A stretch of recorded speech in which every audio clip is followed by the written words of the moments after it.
बिस्मिल्लाहिर्रहमानिर्रहीम। अस्सलाम वालेकुम dear students. Chapter number 1 start करने लगे हैं, डाटा बेसिक्स। डाटा बेसिक्स का हम ओवरव्यू देख लेते हैं। सबसे पहले डेफिनेशन है इसके अंदर डाटा की डेफिनेशन हम फर्स्ट ईयर से पढ़ते आ रहे हैं कि फर्स्ट ईयर के अंदर भी पढ़ी थी हमने कि डाटा कलेक्शन ऑफ फैक्ट्स होते हैं, फिगर्स होते हैं या फिर स्टैटिक्स होते हैं जो किसी भी ऑब्जेक्ट्स को रिलेट्स कर रहे होते हैं। Data can be process to produce a meaningful information. डाटे को हम कलेक्ट करते हैं ताकि हम उससे मीनिंगफुल इंफॉर्मेशन प्रोड्यूस कर सकें। इन किसी भी ऑर्गेनाइजेशन के अंदर डाटा सबसे ज़्यादा इंपॉर्टेंट एसिड्स होते हैं। डाटा जो भी कलेक्ट्स होगा, मैनेजर्स उसके साथ डिसीजन ले सकता है कि कौन से सक्सेसफुल ऑपरेशन उसने परफॉर्म करने हैं। इसके अलावा डाटा आपकी पास एक्टिविटीज़ को बता रहा होता है। डाटा आपको ये भी डिसीजन करने में करा रहा होता है कि आपने फ्यूचर के अंदर कौन सा काम परफॉर्म करना है, कौन सा काम बेटर काम करना है, परफॉर्म करना है। It also useful for generating some useful report. इसकी मदद से हम कुछ रिपोर्ट जनरेट कर सकते हैं, ग्राफ हम बना सकते हैं। इसके अलावा हम स्टैटिक्स वगैरह के अंदर हम डाटे को यूज़ कर सकते हैं। जैसे आपका रिज़ल्ट कार्ड होते हैं या आपकी रिज़ल्ट शीट होती है, तो ये जो आपका डाटा होता है रिज़ल्ट का, तो ये आपको बता रहा होता है कि आगे जाके आपने कौन सी यूनिवर्सिटी में जाना है, कौन सा आपने फील्ड चूज़ करनी है और कौन सा आपने डिग्री वगैरह वहाँ पे कर सकते हैं वहाँ पे। तो इस अलावा डिग्री जब आप कर लेते हैं तो तब भी आपको डिसीजन बता रहा होता है कि आपने आगे जाके कौन सी फील्ड के अंदर आपने जॉब्स वगैरह करनी है। तो दो चीज़ें होती हैं, डाटा एक तो आपकी पास एक्टिविटीज़ को बता रहा होता है और इसके अलावा आपको फ्यूचर के अंदर कोई भी डिसीजन करने के लिए हेल्पफुल कर रहा होता है। दूसरी चीज़ आती है उसके अंदर इंफॉर्मेशन आती है। इंफॉर्मेशन आपके पास प्रोसेस फॉर्म और डाटा जो होता है उसको हम मैनिपुलेट्स करते हैं, उसको हम प्रोसेस करके, तो उसके अलावा जो हमें रिपोर्ट्स मिलती है हम उसको इंफॉर्मेशन कहते हैं। जैसे किसी स्टूडेंट्स का रिज़ल्ट कार्ड हो गया, परसेंटेज होगी, वो स्टूडेंट की आपके पास इंफॉर्मेशन मिलाती है। इट रेफर्स करती है फैक्ट्स को, फिगर्स को, स्टैटिक्स को, जो कि लोगों के लिए एक मीनिंगफुल बनना होता है। जो डेफिनेशन के लिहाज से कि प्रोसेस फार्म की जो आउटपुट्स होती हैं हम उसको इंफॉर्मेशन कहते हैं।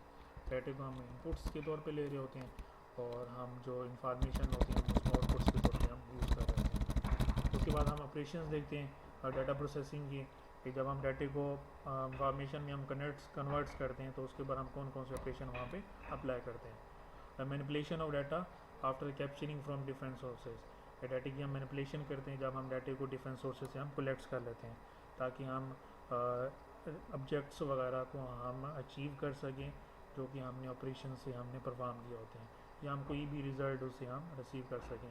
For this process purpose a software is use to process raw data which is converted to meaningful information.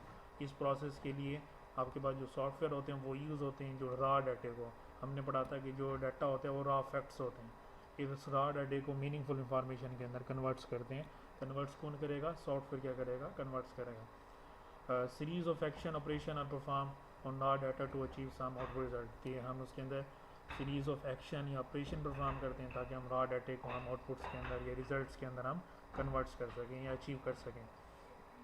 उसको हमने कैटेगरीज़ के अंदर, बेसिक कैटेगरीज़ के अंदर डिवाइड किया गया। सबसे पहले कैटेगरीज आती है उसके अंदर डाटा कैप्चरिंग की। डाटा कैप्चरिंग हमने डाटे को रिकॉर्ड्स करना होता है या डाटे को हमने कलेक्ट करना होता है किसी भी सोर्सेज से।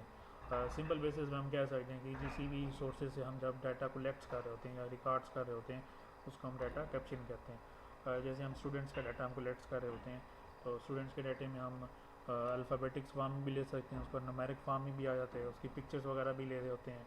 बाद टाइम हमें कोई वीडियोस वगैरह भी हमें रिक्वायर्स होती हैं, लिंक्स वगैरह भी हमें फॉर्म के अंदर रिक्वायर्स होते हैं, तो वो भी उसके अंदर हम ऐड वगैरह कर देते हैं। न्यूमेरिक फॉर्म में जैसे आपके पास स्टूडेंट्स के मार्क्स होते हैं वो न्यूमेरिक फॉर्म में आते हैं। अल्फ़ाबेटिक में जैसे नेम हो गया, फादर नेम हो गया, ये सारी चीज़ें अल्फ़ाबेटिक्स फॉर्म में होती हैं। और इसके अलावा डाटे की जब हम कैप्चरिंग कर लेते हैं डिफरेंट सोर्सेज से, उसके बाद हम डाटे की मैनिपुलेशन करते हैं। डाटे के ऊपर डिफरेंट ऑपरेशन अप्लाई करने का प्रोसेस आपके पास डाटे की मैनिपुलेशन कहलाते हैं। सबसे पहला काम होता है उसके अंदर मैनिपुलेशन के अंदर क्लासीफाइंग। जो भी हमने डाटा कलेक्ट किया होता है, जैसे हमने स्टूडेंट्स का डाटा कलेक्ट किया हुआ है, तो जैसे ही हम डाटा कलेक्ट करते हैं तो उसके अंदर डिफरेंट स्टूडेंट्स होते हैं। उसके अंदर 90 प्लस वाले भी होते हैं, 80 प्लस वाले होते हैं, 70 प्लस वाले भी होते हैं, 60 प्लस वाले भी होते हैं, 50 प्लस वाले भी होते हैं। तो हम इनको अलग करने के लिए हम उसकी क्लासीफाइंग कर लेते हैं। हम चाहते हैं कि 90 प्लस वाले एक क्लास में आ जाएँ, 80 प्लस वाले एक क्लास में और 70 प्लस वाले तीसरी क्लास में आ जाएँ। तो इस तरह से डाटे को डिवाइड्स करने का प्रोसेस आपके पास क्लासीफाइंग कहलाते हैं। They can be numeric, alphabetic or the alphanumeric, कि ये तो आपके पास न्यूमेरिक फॉर्म में भी हो सकते हैं क्लासीफाइंग, अल्फ़ाबेटिक फॉर्म में भी हो सकती है, और उसके अलावा अल्फ़ा न्यूमेरिक फॉर्म में भी क्लासीफाइंग हो सकती है। और इसके बाद हम कैलकुलेशंस करते हैं। जब डाटे की क्लासीफाइंग कर लेते हैं तो उसके ऊपर अरिथमेटिक ऑपरेशन अप्लाई करने का प्रोसेस आपके पास डाटे की कैलकुलेशंस कहलाते हैं।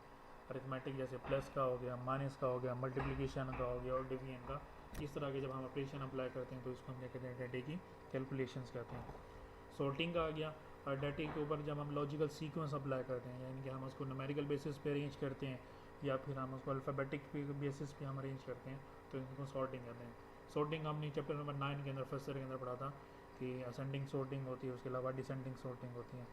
असेंडिंग में होता है कि हम कम से जब ज़्यादा की तरफ डाटा लेके आ रहे होते हैं और अरेंज कर रहे होते हैं, और डिसेंडिंग में होता है जब ज़्यादा से हम कम की तरफ डाटे को हम अरेंज कर रहे होते हैं। असेंडिंग आपके पास A to Z की तरफ सॉर्टिंग आ जाएगी, और डिसेंडिंग आपके पास Z से A की तरफ उसके अंदर सॉर्टिंग आ जाती है। तो इसको आप न्यूमेरिकल भी कर सकते हो, यानी कि 1 से लेके अपवर्ड, और आप इसके अलावा अल्फ़ाबेटिक भी कर सकते हो, A से Z की तरफ भी आप सॉर्टिंग कर सकते हो वहाँ पे। समराइजिंग होता है, अब masses of data are reduce to more concise and the usable form, कि डाटे को हमने कंसाइज और यूजेबल फॉर्म के अंदर जब हम कन्वर्ट्स करते हैं तो उसको हम समराइजिंग कहते हैं, कि हम डाटे की एक समरी बना लेते हैं ताकि हम उसी डाटे को हम बार बार हम वहाँ पे यूज़ करते रहें।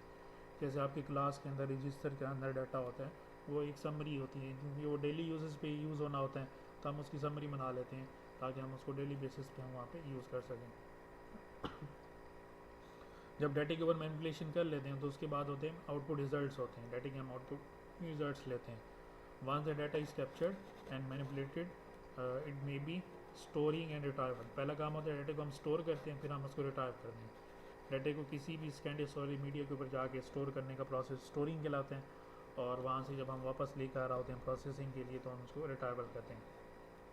Data is retained for the future references, कि डाटे को हम रिटेन इसी वजह से करते हैं ताकि हम फ्यूचर रेफरेंस के लिए यूज़ कर सकें। Accessing, fetching the store data and और information is a retrieve activity. डाटे को एक्सेस करना, फैच करना और स्टोर करना और information is a retrieve activity, ये सारे आपके पास रिट्राइविंग की एक्टिविटीज़ कहलाती हैं। कम्युनिकेशन रिप्रोडक्शन होते हैं, डाटे को कम्युनिकेशंस करना, यानी कि एक लोकेशन से दूसरी लोकेशन पे सेंड करना इलेक्ट्रॉनिकल बेसिस के ऊपर नेटवर्क्स के जरिए, हम उसको कम्युनिकेशन कहते हैं। जब आपके पास जहाँ पे नेटवर्क्स नहीं होता तो वहाँ पे हम रिप्रोडक्शन का प्रोसेस हम यूज़ करते हैं, कि डाटे की हम कॉपीज़ बना लेते हैं, तो कॉपी को एक जगह से हम दूसरी जगह पे हम सेंड कर देते हैं। जहाँ जहाँ पे आपका डाटा रिक्वायर्ड होगा तो हम उनको कॉपी भेज देंगे, कॉपी से वो डाटे को वहाँ पे यूज़ कर लेते हैं। जो रिप्रोडक्शन का प्रोसेस होता है वो आपके पास एक कॉम्प्लिकेटेड होता है, क्योंकि आपको फिजिकल बेसिस पे आपको हर जगह पे जाना पड़ता है, लेकिन जो कम्युनिकेशन होते हैं वो इलेक्ट्रॉनिकल बेसिस पे आप डाटे को एक जगह से दूसरी जगह पे सेंड कर रहे होते हैं। तो ये था आपके पास ऑपरेशंस थे, कि उसके अंदर सबसे पहले हमने कैप्चरिंग किया था, फिर हमने मैनिपुलेशन की, मैनिपुलेशंस की, उसके अंदर क्लासीफाइंग किया, कैलकुलेशन अप्लाई किया, हमने सॉर्टिंग की, उसके अलावा समराइजिंग की, उसके अलावा हमने आउटपुट रिजल्ट देखे, हमने storing and the retrieval process, और इसके अलावा हमने कम्युनिकेशन और रिप्रोडक्शन का प्रोसेस देखा। और ट्रेडिशनल फाइल सिस्टम देखते हैं। जो पहले फाइल सिस्टम यूज़ होती थी वो आपकी ट्रेडिशनल फाइल सिस्टम यूज़ होती थी, तो उसके अंदर कुछ चीज़ें यूज़ होती थी, उसके अंदर एलिमेंट्स होते थे। सबसे पहला होता है उसके अंदर record, collection of related fields treated as a single unit is called a record, कि कलेक्शन ऑफ रिलेटेड फील्ड जो आगे सिंगल यूनिट्स के तौर पे यूज़ होते हैं उसको हम रिकॉर्ड्स कहते हैं। Employees biographic information in a bank, कि जो एम्प्लॉयज़ की बायोग्राफिक इंफॉर्मेशन होती है वो बैंक के अंदर जो यूज़ होती है उसको हम इसके अंदर यूज़ कर रहे हैं। जैसे एम्प्लॉय का नंबर हो गया, एम्प्लॉय नेम हो गया, ग्रेड हो गया, डेजिग्नेशन होगी, डेट ऑफ ज्वाइनिंग होगी, क्वालिफिकेशन होगी, ये आपके पास एक रिकॉर्ड के तौर पे यूज़ हो रहे हैं। As it belong to one employee of the bank so it is individual employee's record, कि क्योंकि ये एक एम्प्लॉयज़ को रिप्रेजेंट कर रहा है तो इस वजह से हम बैंक के अंदर हम एक रिकॉर्ड के तौर पे इसको हम रीयूज़ कर दें। और बायोग्राफिक इंफॉर्मेशन है, हम इसको अदर वर्ड्स के अंदर बायोग्राफिक इंफॉर्मेशन भी कह सकते हैं। इसके अलावा फाइल्स होती हैं, कि कलेक्शंस ऑफ रिकॉर्ड्स को हम फाइल्स कहते हैं, जो कि सिंगल यूनिट्स के तौर पे यूज़ हो रही होती हैं। रिकॉर्ड्स के अंदर आपके पास मल्टीपल फाइल्स के अंदर मल्टीपल रिकॉर्ड्स आ जाते हैं, यानी कि उसके अंदर मल्टीपल एम्प्लॉयज़ का आपके पास इंफॉर्मेशन आ जाती है, जो कि हम एक सिंगल इंफॉर्मेशन के तौर पे फाइल्स के तौर पे यूज़ हो रहे होते हैं। If you collect record of all employees it become a file of all employ of the bank, कि अगर आप एक फाइल्स बनाना चाहते हैं तो आप सब एम्प्लॉयज़ की आप बायोग्राफी को कलेक्ट कर लेते हैं और एक एम्प्लॉय फाइल्स के अंदर आप उसको स्टोर कर लेते हैं, तो आपके पास ये डाटा आपके पास एक फाइल्स के अंदर सेव हो जाते हैं। तो ये आज के लेक्चर के लिए इतना ही था। हमने डाटा इंफॉर्मेशन की डेफिनेशन पढ़ी, इसके अलावा हमने देखा है कि डाटा ऑपरेशन के क्या होते हैं, डाटे के ऊपर कौन से ऑपरेशन अप्लाई करते हैं कि डाटे को हम इंफॉर्मेशन के अंदर हम कन्वर्ट कर सकें। उसके अलावा हमने फाइल की डेफिनेशन देखी, इसके अलावा हमने रिकॉर्ड्स की इसके अंदर डेफिनेशन देखी। नेक्स्ट लेक्चर के अंदर हम फाइल के टाइप्स पढ़ेंगे। तब तक के लेक्चर के लिए इतना ही, तब तक के लिए अल्लाह।